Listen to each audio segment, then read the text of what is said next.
So what is Sloe gin supposed to be?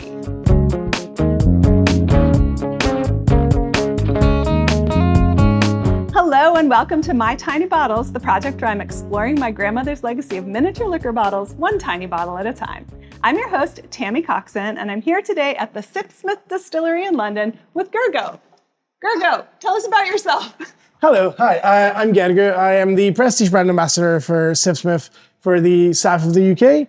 So we're here in Chiswick in West London today. We're the first small copper pod distillery in London in nearly 200 years. In 2009, our founders managed to change a law that was in effect since 1825 that banned small-scale distillation in London. So when we opened, there were only 12 distilleries operating in the UK making gin. There's more than 600 now. Sorry about that. It really makes it hard to try them all, doesn't it? I love a place that has to change a law to exist. That's always good. Well, I am here today because I opened up from my grandmother's collection a bottle of Old Mr. Boston Sloe gin. And as I talk about in my episode about this, Sloe gin has been going in and out of fashion for centuries. Not in the UK. There's just been in fashion all the time. Excellent. Well, in the rest of the world, for a while, Sloe gin was super popular, and then it kind of degraded in quality. And I think that's the time period this bottle comes from. So what is Sloe gin supposed to be? So Sloe gin here at the very least, although as we'll see with the little bottle slightly different, but here it is a macerate of sloe berries picked right around the first frost in late October, macerated into gin for months, and then flavored with, or sweetened with a little sugar, nothing else. Okay. My bottle claims to be made with slowberry liqueur and Mr. Boston's dry gin. And I'm dating it to somewhere between, I think it was 1962 and 1975. Based on bottles I looked at online, probably in the early part of the 70s. So, you know, it's got a little age, not too bad on the level. Beautiful color. It is not exactly what we would associate with Sloe gin today, but I mean, to be fair, if you look at Sloe gin color, it's not wildly different. Yeah. So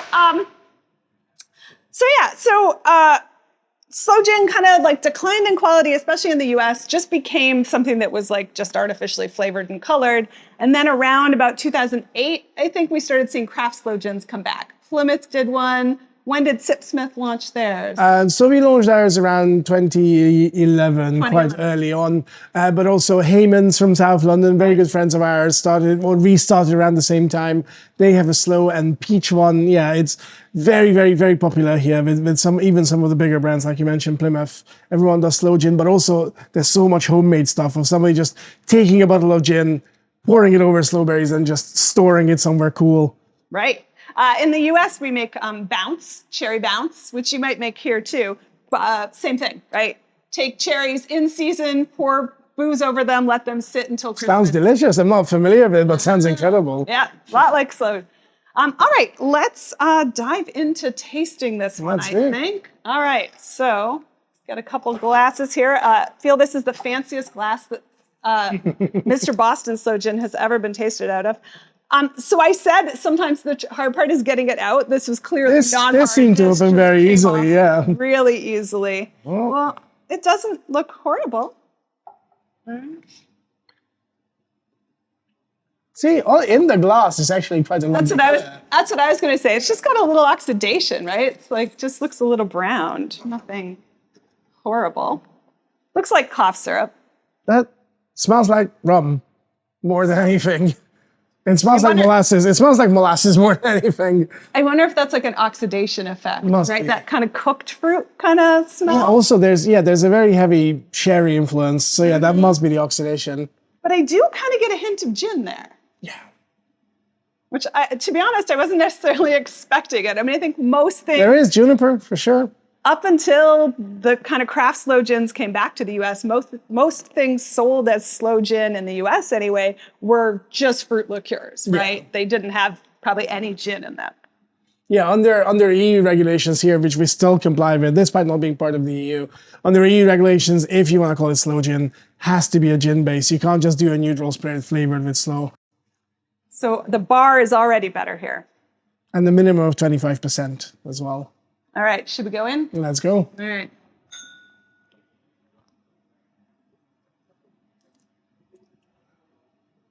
Oh. Now, you have a lot more experience with sloe gin than I do. I think I've tasted 2 in my life. I mean, this tastes like Christmas cake. It tastes delicious. It doesn't taste like sloe gin. Right. But it tastes actually incredible. Again, it most strongly reminds me of maybe like PX Sherry or something. Yeah. It's very sweet. Very sweet, and those oxidized flavors are definitely bringing it into sherry territory. Right, a little bit fruitier than a PX. Mm-hmm. By no means bad. No, and that's been my experience, is that a lot of these fruit liqueurs, they change. They might not be what they once were, but they're still tasty. You know, I tasted a mead from the 80s, and it was like this. It was awful looking, but it tasted really good. I would have expected that to degrade a lot more. We were all very shocked. All right, well, what's sloe gin supposed to taste like? Well, so one thing about our sloe gin is, compared to a lot of the other brands on the market, again, even with some of the bigger ones, we had significantly less sugar. So this is not nearly as sweet as some of the other sloe gins you'll be able to buy. Another interesting thing, you know, there's so many, like anything that's regularly homemade, there's so many legends around sloe gin. You know, you have to pick it specifically after the first frost. You know, you have to prick it with a fork, but not a silver one. That's not allowed. Yes. Just no. You pick the sloe berries. You can freeze them yourself if you want to. Just make sure you have good quality sloe berries and good quality gin. That's all. And then give them enough time to rest, and don't drown them in sugar. This is all we do. When I was researching this bottle online, I found the Sipsmith page where they talked about, you know, buy ours if you want, but here's how you can make it at home. But it's not as hard as anyone has told you.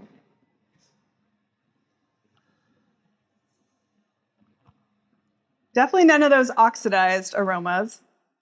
Little bit of. You know, I tried to find the oldest bottle, but.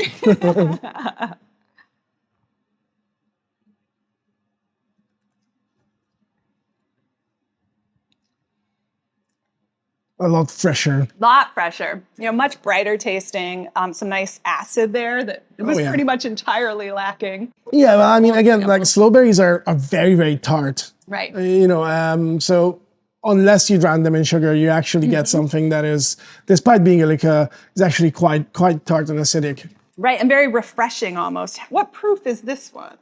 29. 29. So 58 proof, 29. Right, 29%. And so this is 30%. So these are actually about the same alcohol-wise. So yeah, again, under EU regulations, you can technically go down to 15% with a sloe liqueur and up to 30, but to call it sloe gin, you need to be at least 25. So between 25 and 30%. And how high can it go as a sloe gin? 30. 30, okay, so that is the limit. Well, that's delicious.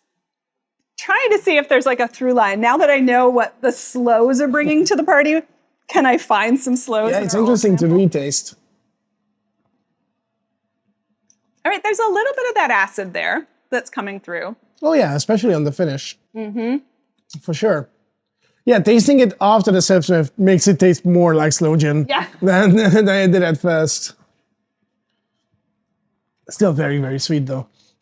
Yes. Well, you know, and that was the thing. It got used for cocktails, right? Absolutely. The sloe gin fizz. Sloe gin fizz, yeah. And if you took a sloe gin like this and made it into a cocktail, replacing gin with sloe gin, like it just was so sweet. Yeah, of course. And that's what I like about the modern brands, is they're cocktail focused. Well, I mean, to the point, one of the things that we do, and it regularly makes people hold their heads in their hands until they try it, is we make sloe Negronis, where we split the base spirit with half London Dry, half sloe, and then keep the Campari and the vermouth. That sounds delicious. People taste it and go, oh, this actually works. Yes, it does. I'm surprised they're surprised, because I could totally see that working. And for somebody who didn't like Negronis because they're too bitter, like even a straight 1-to-1 on the gin might get them over that bitter hump. Yeah. All right, well, this was fascinating. Anything else you'd like to tell us about Sipsmith in general, or your sloe gin in particular? Again, I think with the sloe gin, I've touched on the main points that we like to talk about. You know, with the sugar and with the fact that, you know, we like to demystify both gin making and sloe gin making. You know, there's no need to stick to legends. Just use good quality products, and you know that's something that we're always proud of in all our processes. You know, We use lots and lots of copper. Our hard cut is a lot shorter than a lot of other gins. We use a one-shot method, which results in a very delicate and complex gin, but it's also not like super efficient because we go for quality. So any time when you work with gin, just make sure that you go for the highest quality available in any spirit, really. Any spirit, really. Well, thank you so much. Thank you. Where can we find you online? On Instagram at 60.20.twist is my Instagram handle, so that's probably the best. All right. And Sipsmith at Sipsmith? Yeah, just at Sipsmith. And then the website is sipsmith.com. Excellent. All right. And you can, of course, find me at mytinybottles.com, or you can find me on Instagram, Blue Sky, or Facebook. And don't forget to like, subscribe, share, follow. You know all the things that you're supposed to do. Cheers. Cheers.